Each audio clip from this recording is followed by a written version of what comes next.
তাহলে বলবো ওই ব্যক্তির গুণাগুলা, মানে তোমার গুণাগুলা হ্যার দিয়া দাও, মানে এই যে আমার গুণাগুলা, যদি হ্যাঁ আমার থেকে সম্পদ বা টাকা পয়সা কোনো কিছু নিয়ে তো হ্যাঁ হাসর ময়দানে হ্যার কাছে নেক নাই, কিন্তু আমার গুণাগুলো হ্যার দিয়ে দিতে পারবো। এগুলা নিয়ে হ্যাঁ যে অপরাধ করছে এই নিয়ে শাস্তি মুখ করবো, আবার এই যে গুণাগুলা নিছে এগুলোর শাস্তি মুখ করবো। ওই সময় টাকার কিন্তু দাম নাই, সম্পদের কোনো দাম নাই, শুধু নেক কাম। কিন্তু আপনারা যদি এখন এগুলা অভ্যস্ত থাকেন, কেউ কেউ অভ্যাস থাকে যে টাকা এরকম আরেকজন থেকে চুরি করে নেওয়া, আরেকজনের একটা টাইম খুলে বিস্কুট খেয়ে রয়েছেন, এরকম আসেনি?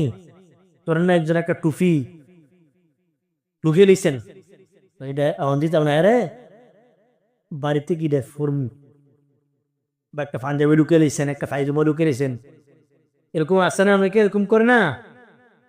এই অভ্যস্ত এগুলো যেন না থাকে, জোর অভ্যাস বলে যেন কেউ না থাকে। একটা দোকানে গেছেন, কেউ দেখে নাই, কিন্তু আপনি একটা চকলেট নিয়ে নিছেন, আপনি একটা বিস্কিট নিয়ে নিছেন, একটা চিপস নিয়ে নিছেন, এগুলো করেন নি? কই করবেন?